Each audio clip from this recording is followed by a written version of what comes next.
Yes, sir. And just like that, we're back with another episode of What Life Can Be with SR.Gent. And today, man, we got a very young boy being sentenced to death row as a juvenile. Very rare circumstances, man. It's not every day that you hear stuff like this. So let's get into it and see how and why this happened.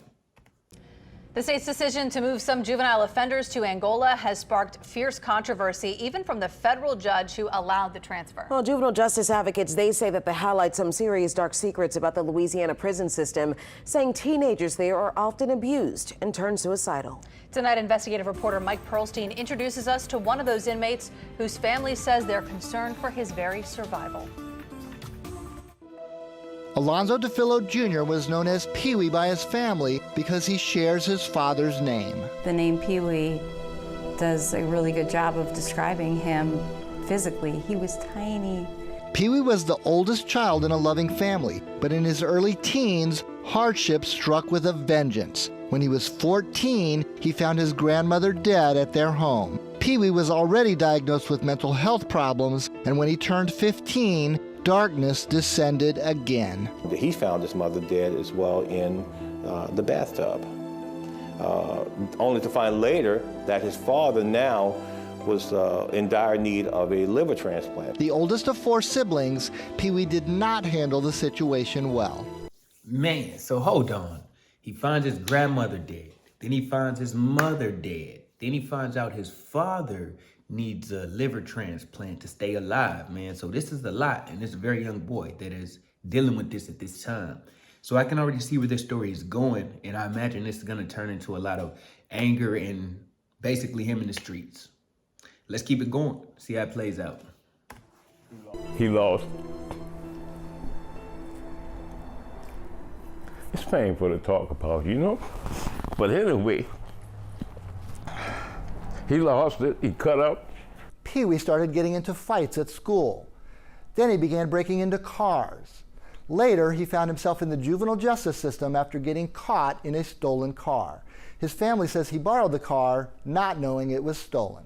It's just from one thing to the next, and it was all petty stuff, you know? But it was enough for a juvenile judge to put Pee-wee on an ankle bracelet, a move that his family welcomed, especially his 3 uncles, who were all career New Orleans police officers. Man, so this is a lot going on, man. Like, man, it's okay. After all that trauma, he has 3 uncles who are all cops, and he ends up getting caught in the system, going to the streets, and he ends up on house arrest, man.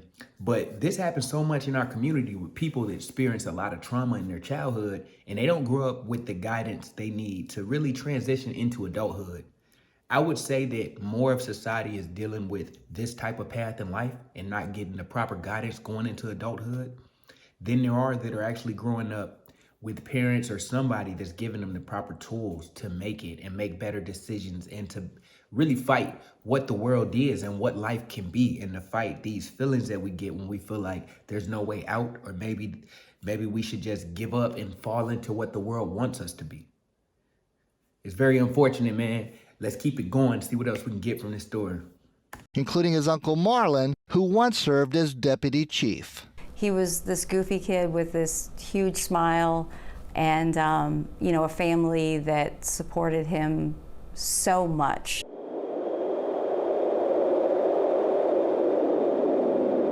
And he kind of settled down.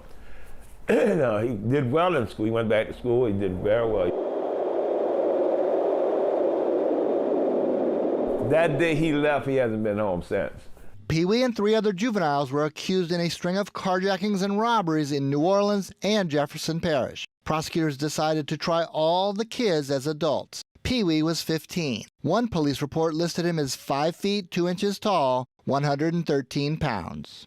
Juvenile justice advocates say that once kids are prosecuted as adults, families find themselves powerless. Rehabilitative services fall off a cliff. He's not getting the mental health resources that he needs. He's not getting the education that he needs to be rehabilitated. Once you get into that system, it doesn't really care who you are.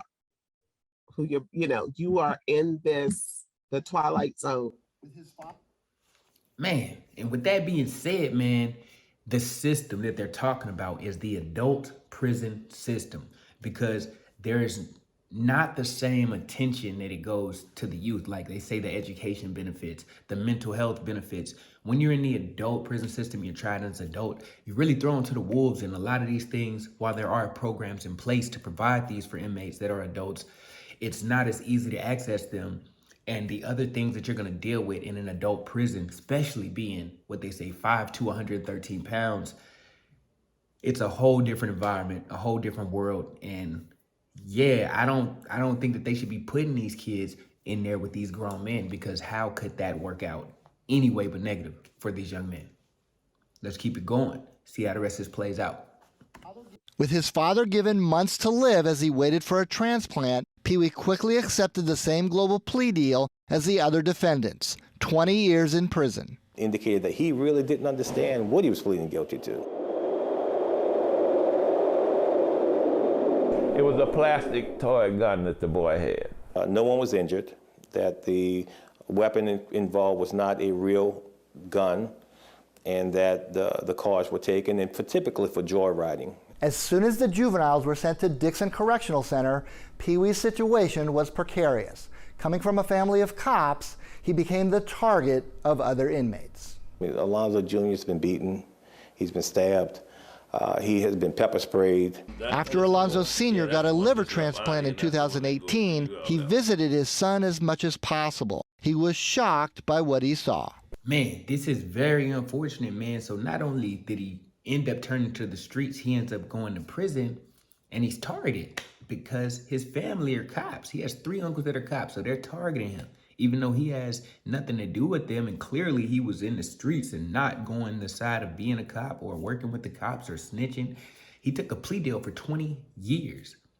At 15 years old, when he had a toy gun and they stole cars for joyriding essentially, and nobody was injured.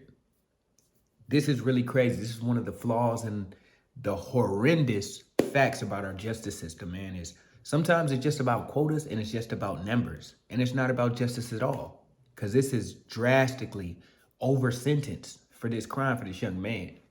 Let's keep it going, see what else we can get from this video. Beat him so bad he lost hearing in this ear. I think, no, the left ear. And when I went to see him, his face was all swollen. But then when you put a vulnerable child or someone dealing with mental health issues in that environment, it's a form of torture. At 5 a.m. One morning, when Alonzo Jr. turned 18, he was on a bus headed to Angola. The Louisiana State Penitentiary at Angola, a plantation turned into a sprawling prison farm, has largely shed its label as the nation's bloodiest prison. But it remains a grim place, with more than 70% of the inmates doing life. Yet somehow, while only serving 20 years, Pee-wee was sent there. Exactly. Why would a kid that's charged in a crime that's not violent, he was stealing cars, he had a fake gun, he hasn't done anything violent, in this trial that got him sentenced, why is he going to with people that are doing life? 70% of them are doing life. These are murders. This is one of the most notorious prisons in the country. For them to send this boy here is a form of torture, and people should be held accountable for that. This is one of the things us as a species we have to address and get past. We can't continue to treat each other with such disregard for human life and no empathy for our fellow man, our fellow woman. We have to do better. Let's keep it going.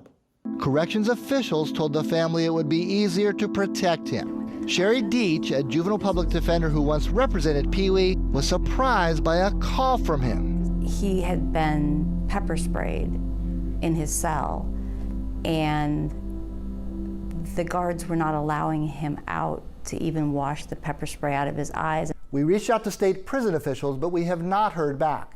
We want to ask specifically about one recent stretch in his stay at Angola. Someone who went to prison as a 15-year-old serving a 20-year sentence ended up on Angola's death row. How does that strike you? It's appalling. It's infuriating. I mean, again, no child should end up in an adult system, let alone death row.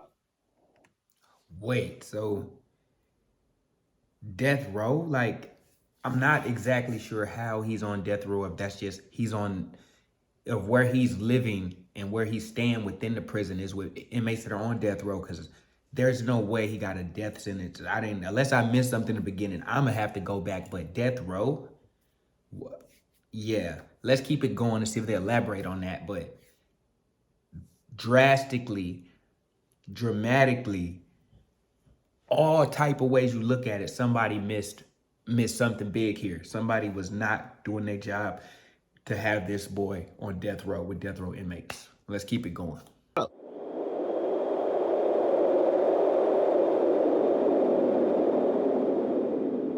Oh, and I called up there and said, why is my child on death row? Oh, we gotta find somewhere to put him. What? They're saying this boy was on death row because they couldn't find nowhere to put him? They should let him out. Non-violent crimes, they should just let him out. Ain't nowhere to put him. 20 years is already too much. This stuff is crazy, people. Like, this is why you really have to be aware out here of what you're doing and the consequences that can come with that stuff, because it's too late at this point. He's in there and he's dealing with this. And there's no way he could have imagined the things he was doing would lead to this.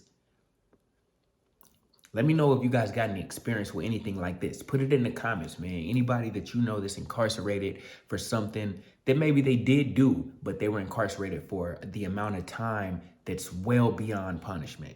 Put it in the comments. Let's talk about it, learn and grow, and share some resources. If you know any organizations that's helping people in these situations to get out and get their sentences overturned.